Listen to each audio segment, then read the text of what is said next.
Miracles TV நேயர்களுக்கு வணக்கம். நானும் என்னோட சின்ன வயசு தோழியும் சின்ன வயசுல இருந்தே இப்ப வரைக்கும் ஃப்ரெண்ட்ஸ். முதல் தடவையா இந்த வீடியோ பார்க்குறவங்களுக்கு புரியாதானே? பழைய நேயர்களுக்கு நல்லாவே தெரியும். புதுசா பார்க்குறவங்களுக்கு தான் இந்த வீடியோ பத்தி, என்னோட ஃப்ரெண்ட பத்தி ஒரு சின்ன அறிமுகம். 36 மொட்டைகளின் அட்டகாசங்கள் அப்படின்னு ஒரு படம் எடுக்கிறதா சொல்லியிருக்கா. அதுக்கு முன்னாடி ஸ்கூல் டேஸ்ல இவ பண்ண அலப்பறையும், மத்த இடத்துல இவ பண்ண அலப்பறையும் முதல்ல பார்த்துட்டு, சிரிச்சுட்டு அப்புறம் தொடர்ந்து வீடியோவ பார்க்கலாம். ஒரு நேரத்துல கொஸ்டின் பேப்பர் ரெடி பண்ண டீச்சரையும் ஸ்கூல விட்டே ஓடி போக வச்சுட்டா இந்த வானரம். அப்படி என்ன அலப்பறை பண்ணுச்சு அப்படின்னு பார்க்கலாமா? ஸ்கூல் டேஸ்ல அந்த எக்ஸாம் ஹால்ல எல்லாரும் மும்மரமா எழுதிக்கிட்டு இருந்தாங்க. நான் ஒண்ணுமே படிக்கலன்னு சொல்லிட்டு இருந்துச்சு. இப்போ பேப்பரை வாங்கி எழுதி தள்ளுச்சு. எல்லாமே ரீல் தான். படிச்சது மட்டும் எழுத நான் என்ன உன்ன மாதிரியான நக்கல் வேற பண்ணும். அந்த சம்பவம் நடந்த அன்னைக்கு, அதாங்க டீச்சரை ஓட விட்ட நாள் அன்னைக்கு, இந்த அவதாரம் ஒரு கேள்விக்கு பதில அள்ளி விட்டுச்சு. கேள்வி இதுதான்: சூரிய குடும்பம் பத்தி குறிப்பு வரைக. இதுவும் இப்படி ஒரு குறிப்பு வரைஞ்சிருக்கு. சூரியன் அவர் குடும்பத்தோட எதிர் வீட்டுல குடியிருந்தாரு. சூரியன் ரொம்பவே கோபக்காரரு, ஆனா நல்லவரு. அவருக்கு மழை பெஞ்சா பிடிக்காது. அவங்க வீட்டு ரேஷன் கார்டுல குடும்ப தலைவர் அப்படிங்கிற இடத்துல சூரியனோட பேர் தான் இருக்கும். சூரியன் அதிகமா யார்கிட்டயும் பேச மாட்டாரு. அதனால அவரை பத்தி அதிகமா தெரியாது. இதுவே சூரியனை பத்தின குறிப்பு ஆகும் அப்படின்னு எழுதிருந்துச்சு. இன்னொரு கேள்வி: முதலாம் உலக போர் பத்தின குறிப்பை வரைக அப்படின்னு ஒரு கேள்வி. என்ன பதில் குறிப்பை வரைஞ்சது அப்படின்னு பார்க்கலாமா? ஃபர்ஸ்ட் டைம் நிறைய நாடுகள் பங்கெடுத்துக்கிட்டதுனால அது முதல் உலக போர் அப்படின்னு சொல்லப்பட்டுச்சு. போர்ல குதிரை, யானை, போர் வீரர்கள் நிறைய பேர் இருந்தாங்க. கத்திக்கிட்டே கத்தி சண்டை எல்லாம் போடுவாங்க. இந்த போர்ல தோத்த நாடுகள் எல்லாம் தோத்துடுச்சு. ஜெயிச்ச நாடுகள் எல்லாம் ஜெயிச்சிடுச்சு. அதுக்கு மேல எனக்கு எதுவும் தெரியாது. நான்லாம் அந்த போறப்போ கலந்துக்கவே இல்ல. ஏன்னா நான் அப்போ பொறக்கவே இல்ல அப்படின்னு குறிப்பு வரைஞ்சு வச்சுச்சு. நல்லா படிக்கிற பசங்க எல்லாம் அடக்க ஒடுக்கமா பேப்பர் வாங்கி எழுத லேட் ஆச்சு. இது பேப்பரை வாங்கி எழுதி தள்ளுச்சு. பின்ன இப்படி எழுதுனா இந்த பேப்பரை கரெக்ஷன் பண்ணவங்க தெரிச்சு ஓடிட்டாங்க. அப்புறம் இன்னொரு தமிழ் டீச்சரையும் ஓட விட்டுடுச்சு. 2 கேள்விக்கு பதில். ஒண்ணு பார்த்தா வித்தியாசமான பதில கொடுத்துட்டு கேள்விய நம்மள எழுத சொல்லுவாங்க. ஒரு பதில் இப்படி இருந்துச்சு: ஆடுன்றதுதான் பதிலே.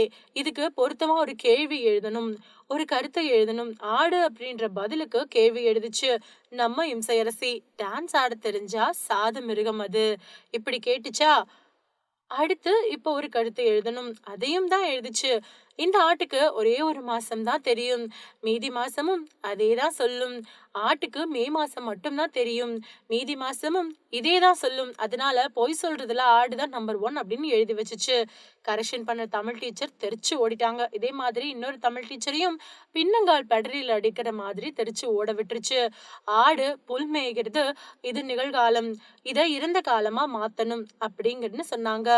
இது ஆடு செத்து போச்சு அப்படின்னு எழுதி வச்சிருச்சு. அப்புறம் ஏன் அவங்க அங்க இருக்க போறாங்க? இவ்ளோ பிரில்லியண்டான ஸ்டூடெண்ட் இருக்கிற இடத்துல நான் வேணாம் அப்படின்னு சொல்லி ஓடி போயிட்டாங்க.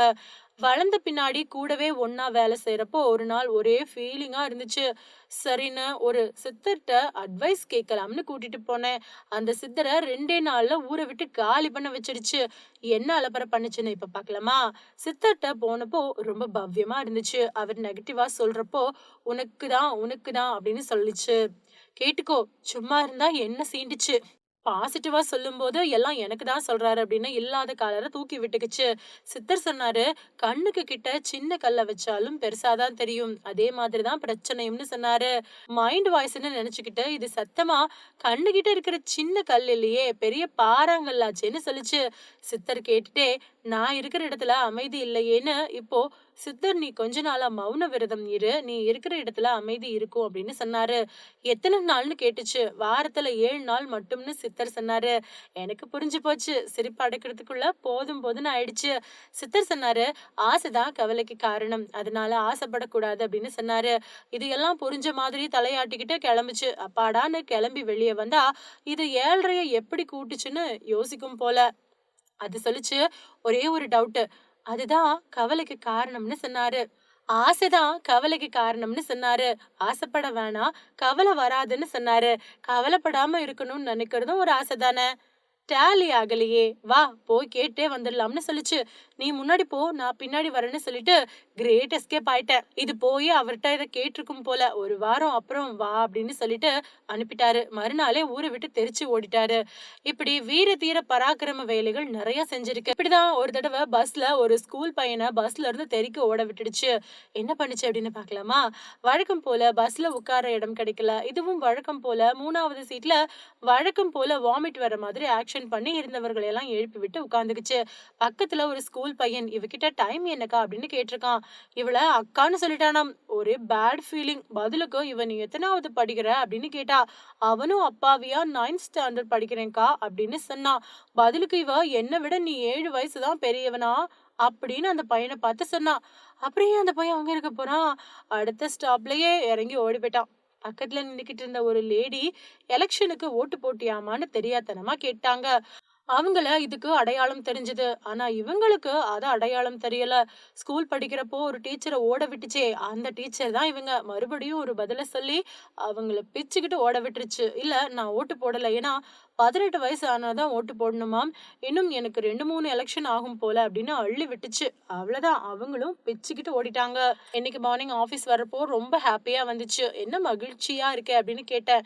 36 முட்டைகளின் அட்டகாசங்கள் படத்துக்கு 2 பைனான்சியர் இன்னைக்கு பணம் வாங்கிட்டேன் அப்படின்னு சொல்லுச்சு. அப்படியா? யார் அந்த 2 ஏமாந்த பைனான்சியர்னு கேட்டேன்.